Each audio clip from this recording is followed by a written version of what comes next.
நம்ம கடையில் வாங்குற நல்லெண்ணெய் ஒரிஜினலாக இல்லையான்றதை வாங்கும்போது கண்டுபிடிக்காட்டியும் கூட சமைக்கும் போது ஈஸியாக கண்டுபிடிக்கலாங்க. அது எப்படின்னு பார்த்தீங்கன்னா, இங்கே பாருங்களேன், எண்ணெய் ஊற்றி நம்ம வதக்க ஆரம்பித்தா இந்த மாதிரி தாளிக்கும் போதும் சரி, தக்காளி வெங்காயம் போட்டு வதக்கும் போதும் சரி, இந்த மாதிரி முறையாக வருது பாருங்கள். ஒரு மாதிரி இந்த மாதிரி முறையாக வந்துச்சுன்னா அது ஒரிஜினல் நல்லெண்ணெய். அப்படி இல்லாமல் ஜஸ்ட் அப்படியே அடி பிடிக்கிற மாதிரி வெறும் அந்த தக்காளி வெங்காயம் மட்டும் வதங்கணும், இடையில இந்த எண்ணெய் இந்த மாதிரி பபிள்ஸ்லாம் வராமல் இருந்துச்சுன்னா அது வந்து ஏதோ ஒரு கலப்படம் இருக்குன்னு அர்த்தங்க.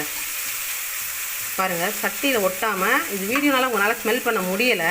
இப்போ பார்த்தா உங்களுக்கு தெரியும், அந்த இடத்துல அப்படியே முறையாக வர மாதிரி இருக்கும். இப்படி முறையாக வந்தால் வேணும் அது நல்லெண்ணெய் தாங்க. இதுக்கு இன்னொரு ஒரு டிப்ஸ் இருக்குது. ஒருவேளை நீங்கள் எல்லா எண்ணெயும் ஊற்றினாலும் வதக்கினாலும் இப்படி தான் வரும்னு நினச்சிங்கன்னா, நீங்கள் அப்பளம் பொரிப்பீங்க பார்த்தீங்களா, அந்த அப்பளத்தை நல்லெண்ணெயில் ஒரு அப்பளம் போட்டு பொரித்து பார்த்தாவே ஈஸியாக கண்டுபிடிச்சிடலாம். எப்படின்னா, நம்ம நார்மல் ரீஃபண்ட் ஆயில் இல்லை பாம் ஆயிலில் போட்டோம்னா அப்பளம் நல்லா பொரிஞ்சு வரும், எண்ணெய் கிளியராக இருக்குங்க. ஆனால் நீங்கள் இதே நல்லெண்ணெயில் ஒரு அப்பளத்தை போட்டிங்கன்னா அப்பளம் பொரியவே புரியாதுங்க, அப்படியே குன்னி போய் இருக்கும். பார்த்தீங்கன்னா முறைமுறையாக வந்து பொங்கும். அதுலேயே ஈஸியாக கண்டுபிடிச்சிடலாம் இது சுத்தமான நல்லெண்ணெய் தான் அப்படின்னு. இந்த டிப்ஸ் உங்களுக்கு யூஸ்ஃபுல்லாக இருந்தால் நீங்களும் ட்ரை பண்ணி பாருங்கள். Thank you friends.